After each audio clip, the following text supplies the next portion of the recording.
sobre las medidas, las reformas que se tomaron durante el gobierno provisional de la Segunda República. Bueno, nos vamos a nuestros epígrafes y estamos ahora en el 2.3, la reforma militar de Azaña. Y pone entre paréntesis ministro de guerra porque Manuel Azaña era el ministro de guerra ministro de guerra relacionado con los temas militares, ¿vale? De esta Segunda República recién nacida. Bueno, vamos a nuestro esquema de la pizarra y lo explicamos así un poco rápido. El ejército necesitaba una reforma porque, por muchas razones, ¿vale? Algunas ya las conocéis, y también porque había muchos elementos refractarios a la República, muchos elementos monárquicos o favorables a una dictadura autoritaria como había sido la de Primo de Rivera dentro del ejército. Entonces todo eso había que pulirlo si querían... O sea, el ejército tenía que ser algo que ayudase a la República y no algo que la entorpeciese o pusiese en peligro, ¿vale? Así que se planteó una reforma militar que tenía 3 objetivos, ¿vale?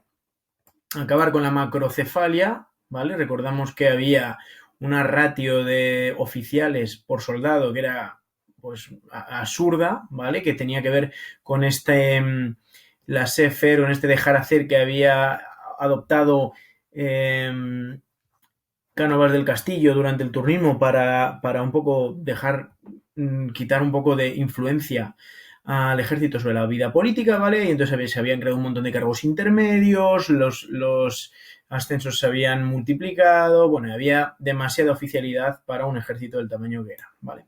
Segundo aspecto de esta reforma militar, asegurar la fidelidad del ejército, es decir, quería conseguir un ejército que fuese republicano y que no pusiese en peligro el nuevo sistema político, ¿vale? Y por último, acabar con el pretorianismo, es decir, ese intervencionismo de los militares en la política, que era una tradición ya en España. Durante la época del turnismo se había puesto en paréntesis, pero con el golpe de Estado de Primo de Rivera había vuelto otra vez y esta Segunda República pretendía conjurar definitivamente la intervención de los militares en la vida política, cosa que, como veréis y como sabéis, pues no conseguiría al final, ¿vale? Así que estos 3 objetivos generales: acabar con la macrocefalia, asegurar la fidelidad del ejército respecto al gobierno y poner fin al intervencionismo del ejército en la política, lo que se llama el pretorianismo, ¿vale?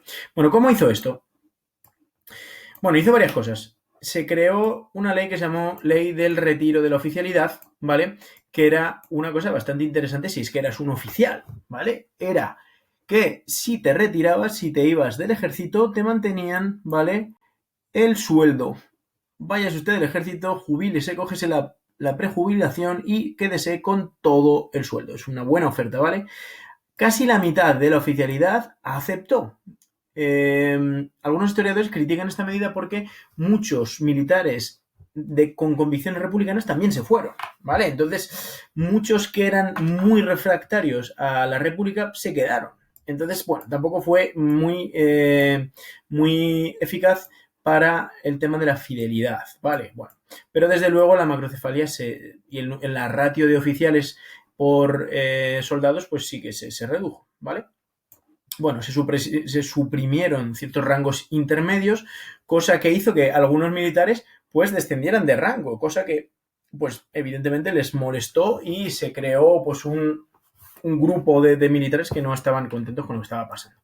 Se cierran varias instalaciones militares, entre ellas una muy significativa que es la Academia Militar de Zaragoza, que era una creación personal del general Francisco Franco, ¿vale? El tío Frank ya le empieza a tocar las narices la República en este momento, a pesar de que él, pues como buen persona inteligente que era y así muy, como suele decir, muy gallego, que era muy reservado y hasta el último momento no decía lo que pensaba y así, pues él no dijo ni mu, ¿no? Pero podemos imaginarnos que no le hizo gracia que esto, que era un poco como su pequeña creación personal, era una academia de militares que él mismo había diseñado, que bueno, era creación suya, pues Manuel Azaña la cerró con esta ley, ¿vale? Además de esto, obligó a que los militares jurasen fidelidad a la República mediante la siguiente forma. Bueno, aquí lo tengo. Wikipedia quiere conocer dónde estoy. Le he dicho que me parece bien que lo sepa. Bueno, esto era lo que tenían que jurar los militares de manera pública, ¿vale? Prometo por mi honor servir bien y fielmente a la República, obedecer sus leyes y defenderla con las armas. No todos los militares estaban dispuestos a esto y no todos aceptaron este compromiso, ¿vale? Entonces, bueno, digamos que de esta manera intentaba pues que si alguien luego se revolvía contra la República estuviese faltando un juramento público que había hecho, ¿no? Cosa que luego pues muchos militares pues hicieron sin demasiado problema. Bueno, además de esto, en tema de seguridad policial, ¿vale? Se creó un nuevo cuerpo, la Guardia de Asalto, ¿vale? A ver, lo tengo por aquí. Esta es la guardia, este es el escudo de la Guardia de Asalto, que era una especie de contrapunto a la Guardia Civil, ¿vale?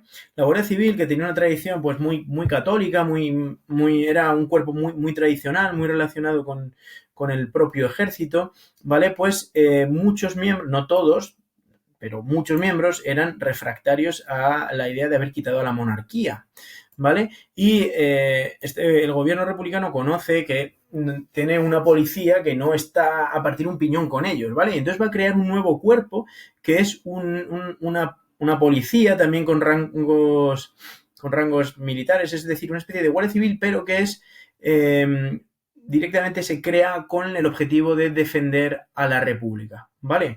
Esta idea de una guardia republicana pues ya existía en muchos sitios, ¿vale? Se había creado, era algo parecido a la Milicia Nacional, solo que en vez de defender el liberalismo, la famosa Milicia Nacional, que ya no existe hace un montón, ¿vale?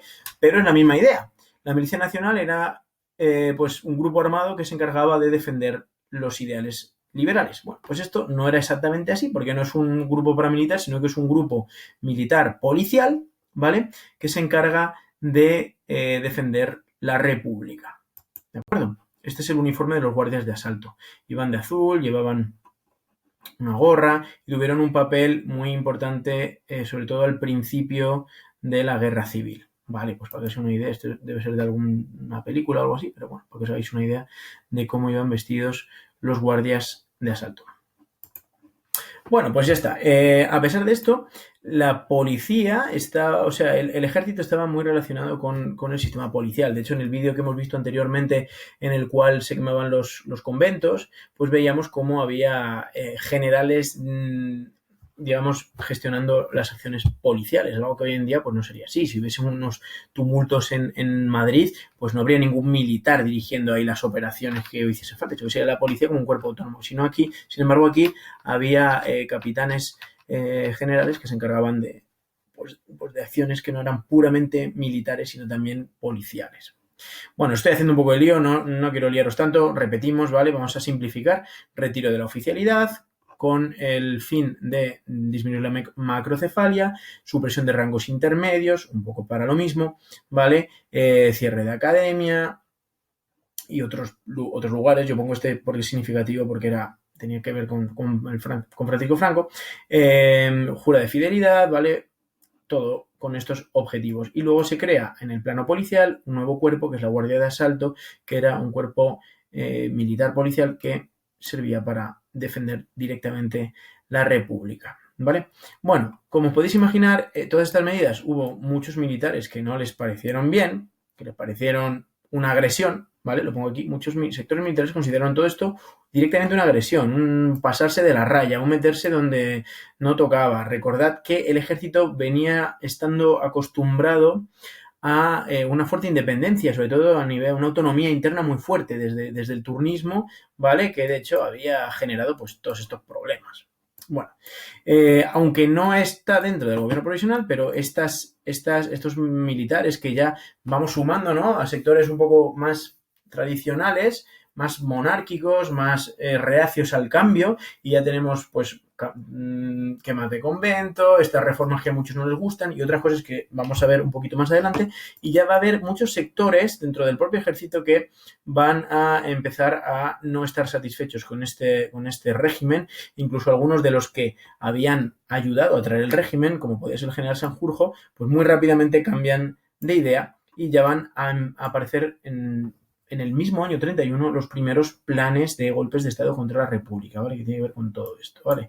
Y aunque está más allá de la fase del gobierno provisional, pero ya en agosto del 32 hay un primer golpe de Estado dirigido por el general Sanjurjo, que es el mismo que el 14 de abril fue a presentarse ante el Comité Revolucionario, se cuadró y dijo a la orden mis ministros y todo esto. Pues ese mismo, ¿vale? Fijaros, solo un año y pico después, pues ya está conjurando contra la República. Esta Sanjurjada fracasó, ya lo veremos un poco más adelante, ¿vale? Pero bueno, ya vemos que hay fracturas de fidelidad muy significativas dentro del ejército, ¿vale? Bueno, pues esta es la reforma militar de Manuel Azaña, ¿vale? Os recuerdo, estos son los objetivos y esta es la manera en que pues algunas de las medidas que se tomaron a cabo. Por supuesto, esto es mucho más complejo y más todo más sofisticado que esto que os he contado, pero os recuerdo que estamos preparándonos para la selectividad, no para hacer una tesis doctoral, así que, bueno, eso es todo. Un saludo fuerte, mucho ánimo con lo que está pasando y tomarnos todo esto muy en serio. Adiós, chao, chao, chao.